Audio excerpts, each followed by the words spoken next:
Hai, Assalamualaikum warahmatullahi wabarakatuh. Jumpa lagi bersama Ibu di Mapel IPA. Bagaimana kabar kalian hari ini? Mudah-mudahan kita selalu diberikan kesehatan ya.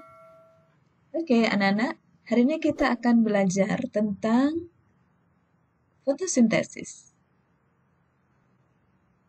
Nah, ini ada tumbuhan. Kira-kira pada bagian mana yang terjadi fotosintesis? Tapi fotosintesis itu sendiri apa? Sesuatu. Fotosintesis berasal dari dua kata, yaitu foto dan sintesis. Foto artinya cahaya, dan sintesis menunjukkan suatu proses. Nah, proses fotosintesis ini hanya bisa dilakukan oleh tumbuhan hijau.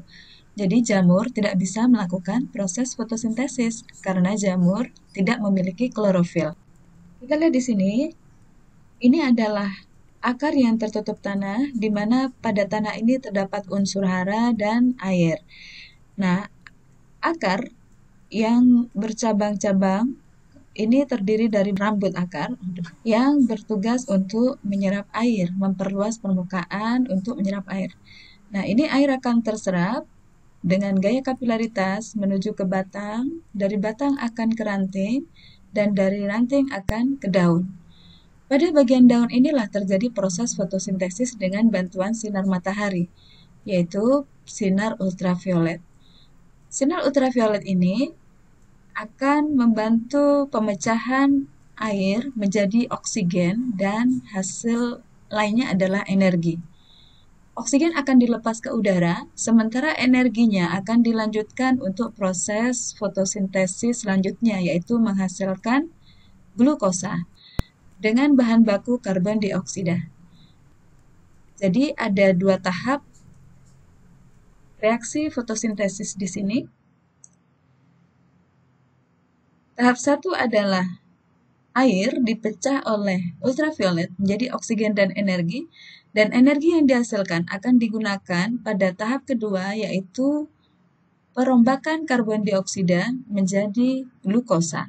Nah, glukosa ini akan disimpan pada buah, pada batang sebagai cadangan makanan yang bisa dimanfaatkan oleh makhluk hidup lain. Reaksi total dari tahap 1 dan 2 kita bisa lihat dari persamaan ini. 6 molekul air bereaksi dengan 6 karbon dioksida dengan bantuan sinar matahari akan menghasilkan 1 molekul glukosa dan 6 molekul oksigen. Jadi, lambang ini H2O adalah untuk air, 6 molekul air, kemudian 6 molekul karbon dioksida, dengan bantuan sinar matahari pada daun yang mengandung klorofil akan menghasilkan glukosa dengan rumus C6H12O6 dan oksigen. Untuk cadangan makanan, kadang glukosa ini akan dilanjutkan dalam proses pembentukan zat tepung seperti pada biji-bijian yang kita ketahui sehari-hari sebagai sumber makanan kita. Nah, mari kita lihat. Wah, ini adalah bagian dari daun, tepatnya pada bagian kloropas di mana terjadi proses fotosintesis. Apakah di sini ada? Sangat menakjubkan ya. Mari kita lihat. Oke, jadi kalau kita buat reaksinya tadi ya, ada reaksi terang dan ada reaksi gelap. Jadi ada tahap 1, tahap 2 yang disebut reaksi terang dan reaksi gelap. Pada gambar ini terjadi di daun maksudnya, kemudian dengan bahan baku H2O dengan bantuan sinar matahari, maka di sini disebut light reaction atau reaksi terang.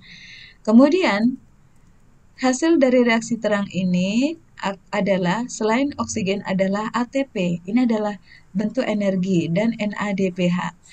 Jadi O2-nya di sini hanya ada di sini. Ini akan berperan dalam proses selanjutnya, yaitu reaksi gelap yang dikenal dengan siklus Kelvin.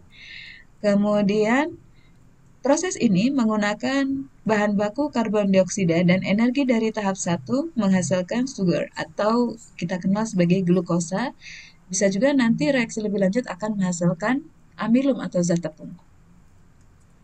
Nah, ini kalau kita buat animasinya ya, ini adalah kloroplas. Jadi ini adalah salah satu kloroplas di zoom gitu. Kemudian di dalam kloroplasnya pada bagian tilakoid ini terjadi reaksi terang, yaitu pembentukan oksigen yang berbahan baku air. Air ini akan dipecah oleh sinar ultraviolet menjadi oksigen dan energi, NADPH dan ATP. Oksigennya dilepas, dimanfaatkan oleh makhluk hidup lain, kemudian ATP dan NADPH-nya digunakan untuk reaksi selanjutnya, yaitu merombak karbon dioksida menjadi zat gula. Proses pembentukan zat gula ini terjadi pada bagian stroma. Jadi, kalian harus merevisi apa yang sudah kalian pahami selama ini ya. Tidak semua fotosintesis itu berlangsung pada siang hari. Jadi, untuk reaksi terang memang mutlak diperlukan cahaya. Tetapi reaksi lanjutannya bisa juga dilakukan di siang hari maupun di malam hari untuk pembentukan glukosa atau zat tepung. Baik, itulah pembahasan kita pada hari ini. Mudah-mudahan kalian bisa memahami dengan baik. Kita juga harus berterima kasih kepada tumbuhan karena melalui tumbuhan Tuhan sudah memberikan oksigen dan memberikan bahan makanan kepada kita. Mudah-mudahan apa yang kita bahas bermanfaat. Assalamualaikum warahmatullahi wabarakatuh. Semangat pagi.